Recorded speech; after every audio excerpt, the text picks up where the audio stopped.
Alô, senhoras e senhores, bom dia. Sejam todos bem-vindos a mais um vídeo na paz de Cristo. Hoje nós vamos começar o nosso estudo aqui por livro de João, 1 João, capítulo 2, e os versículos 24 e 26. Vamos ver aqui duas mensagens. Vamos lá. O versículo 24 primeiro. Permaneça em vós o que ouvistes desde o princípio. Se em vós permanecer o que desde o princípio ouvistes, também permanecereis vós no Filho e no Pai. Agora vamos ver o versículo 26. Isto que vos acabo de escrever é acerca dos que vos procuram enganar. Veja que tem duas partes aqui.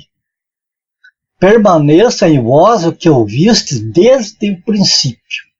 E o que João escreveu diz aqui que acerca dos que procuram vos enganar, que procuram enganar na igreja.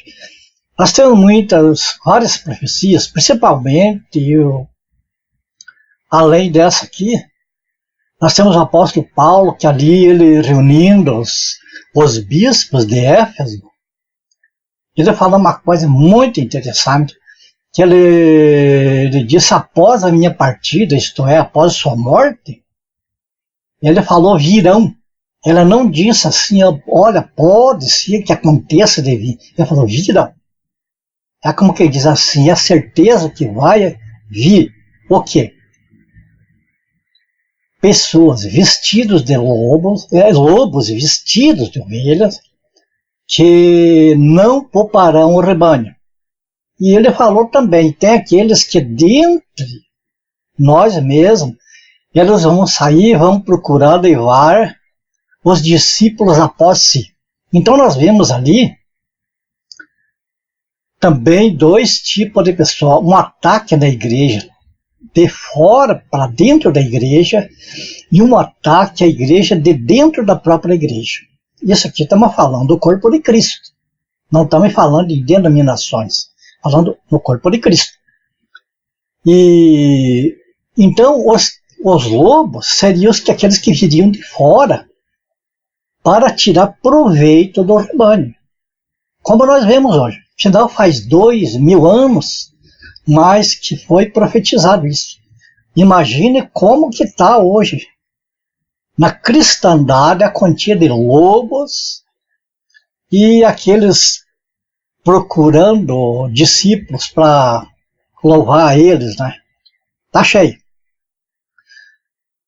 Então, os lobos devoradores seriam os que viriam de fora para devorar o rebanho, para tirar o que o rebanho tem. Em termos de ovelha, seria arrancar a lã, vender para lucro, e o leite e mais a carne ainda. É destruir o rebanho. E os que iam fazer com os discípulos, aqueles que são o perigo interno, que iam levar os discípulos, pode ser aqueles que eram formados dentro da própria igreja e que iam causar divisões, né? Eles não iam estar trabalhando ali na obra do Senhor com o intuito de louvar, de engrandecer o nome do Senhor, mas sim o nome deles. Seriam estrelas que iam procurar ter o seu brilho próprio dentro da própria igreja. Mas vamos lá então o que diz aqui. Permaneça em vós o que desde o princípio, que ouviste desde o princípio. E diz que se em vós permanecer o que desde o princípio ouviste, também permanecereis vós no Filho e no Pai. Isso aqui quer dizer que tem pessoas que falam em Deus, que tem pessoas que falam em Jesus, mas é com a intenção de lucro, intenção de benefício próprio, intenção de se promover de alguma maneira.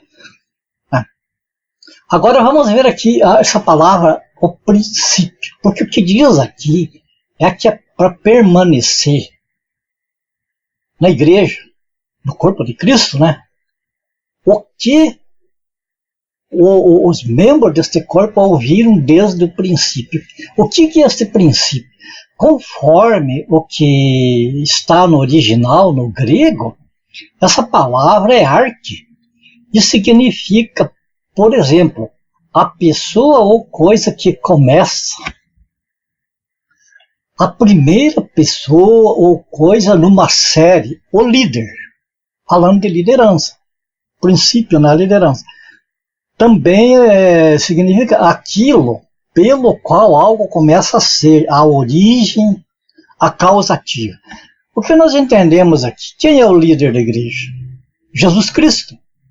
E qual é aquilo que começou, que Jesus começou? Jesus começou a igreja. Então nós vemos que esse princípio, qual o apóstolo João está alertando aqui para permanecer nesse princípio, é permanecer em Cristo. O que muita gente vai dizer, não, mas eu permaneço em Cristo, eu estou em Cristo, eu acredito no Senhor, tal. Pera lá. Uma coisa é crer intelectualmente e outra coisa é crer na obediência, é crer no que fazer. Por exemplo, se eu venho e digo para vocês, essa aqui é uma caneta. Agora vem outra pessoa e pega e diz, não, esse aqui é um lápis. Afinal, o que é? Caneta é lápis. O qual que vai acreditar? É uma caneta, tem que acreditar naquele que está o certo. Então, é o que acontece hoje no meio da cristandade. As pessoas usam o nome do Senhor, usam a Bíblia, mas a mensagem vem trazida para um outro lado. Usam como uma plataforma para promover eles. Aqui que está o X da questão.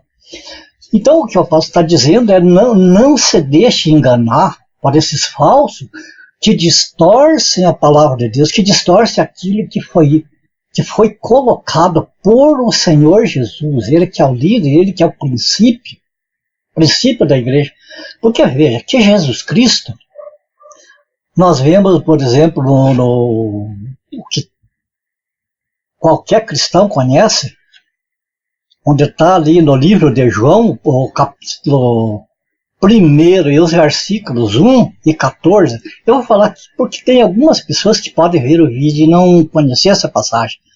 Mas quem é cristão mais antigo conhece de cor. Veja bem, diz assim, no princípio, veja que está falando em princípio. No princípio era o verbo, e o verbo estava com Deus, e o verbo era Deus. Depois diz o verbo, se fez carne e habitou entre nós, cheio de graça e verdade, e vimos a sua glória, glória como do unigênito do Pai. Portanto, no princípio era o verbo era a palavra, e a palavra é o próprio Senhor Jesus e é o próprio Deus. Porque o que acontece no princípio, lá antes da fundação do mundo, Jesus estava no seio do Pai em forma de palavra. Começou lá, quando o Senhor dizia, haja luz e houve luz, foi Jesus que fez, foi a palavra, a voz, que produziu a luz e produziu tudo. Depois nós vemos que essa palavra, como diz aqui o verbo, né, ou a palavra se fez carne, quer dizer, Deus, pelo Espírito Santo, colocou a palavra, colocou a sua palavra lá no ventre de Maria e nasceu Jesus, que é a palavra viva, a palavra encarnada. E temos na Bíblia a palavra de Deus, que é a palavra escrita, as Escrituras. Então vemos que desde o princípio, desde o começo da Bíblia, Jesus é o centro em tudo.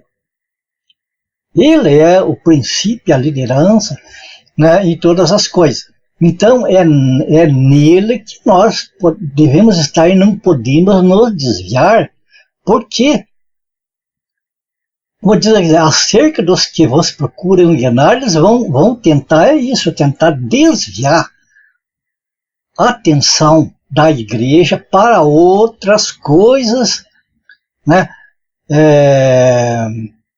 Tipo assim, em levar as pessoas com outras coisas para que vá o Senhor Jesus, que é esse princípio no qual devemos permanecer, ele vai ficando esquecido de alguma maneira.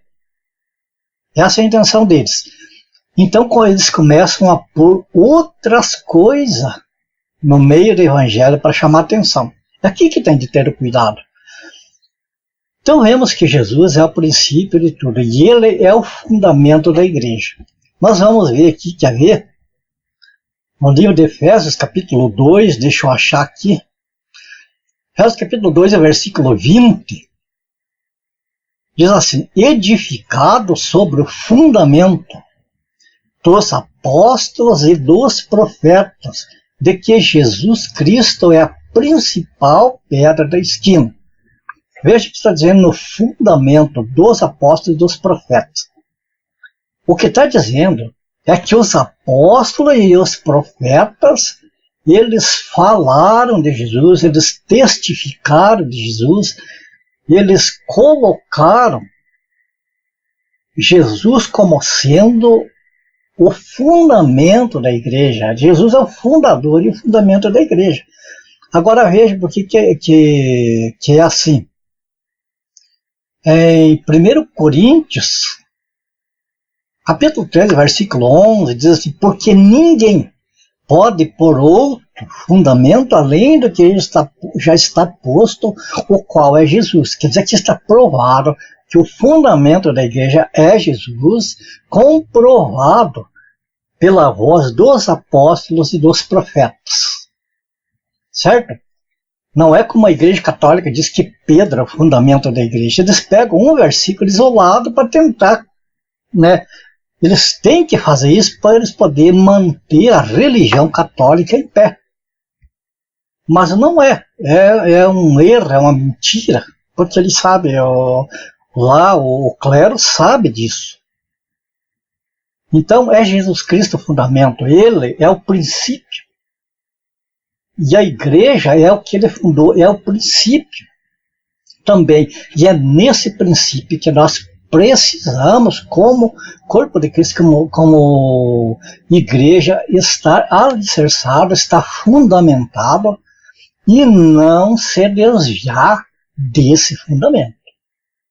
Aqui que é a mensagem, aqui, para que permanecemos no que é desde o princípio, em Jesus Cristo. Veja bem, Jesus Cristo e nos apóstolos, porque eles testificaram de Cristo. Eles conheceram o Senhor Jesus, eles viveram com o Senhor Jesus. Então, eles são idôneos para, né, serem provas oculares do nascimento, morte, sepultamento e ressurreição do Senhor. Vamos ver mais além aqui.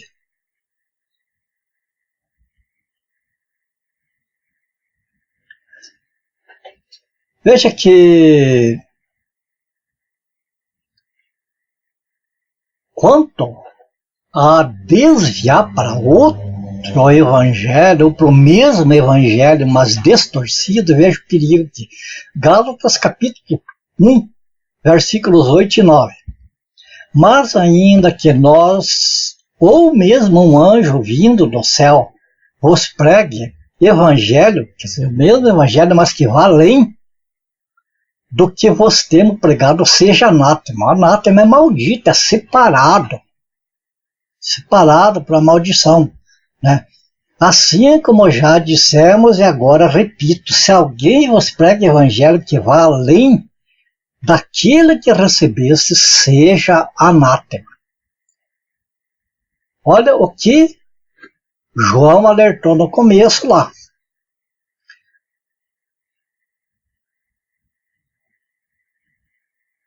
Ali onde ele alertou no começo, ali acerca dos que vos procuram enganar.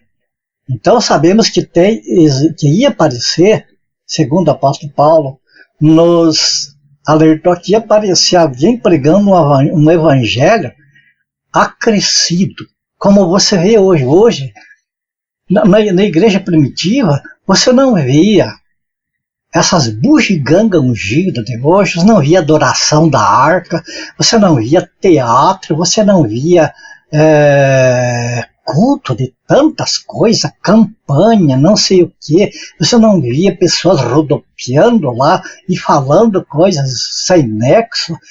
E o que você vê hoje?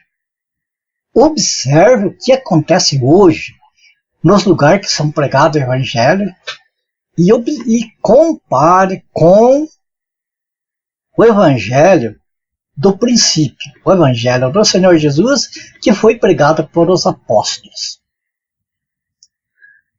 Agora, qual é o evangelho que é desde o princípio o evangelho autêntico, o evangelho no qual nós devemos permanecer?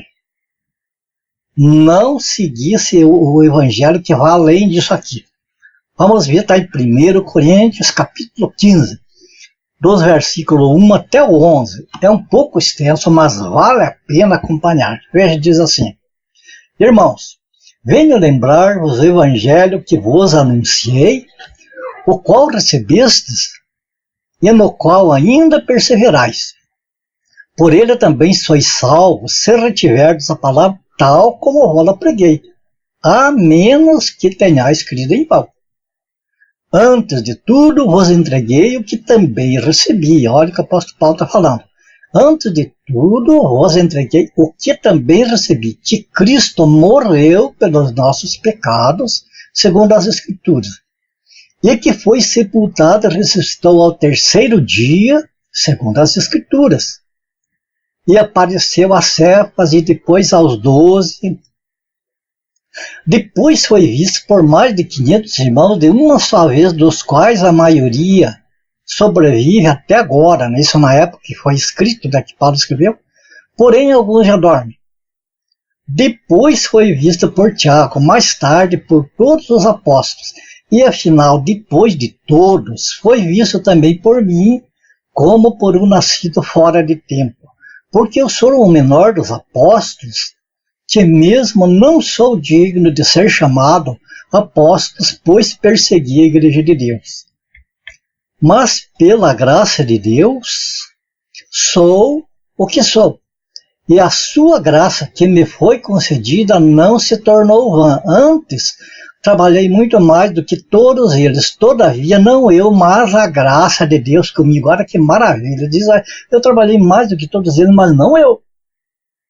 Olha, veja a diferença dos pregadores de hoje.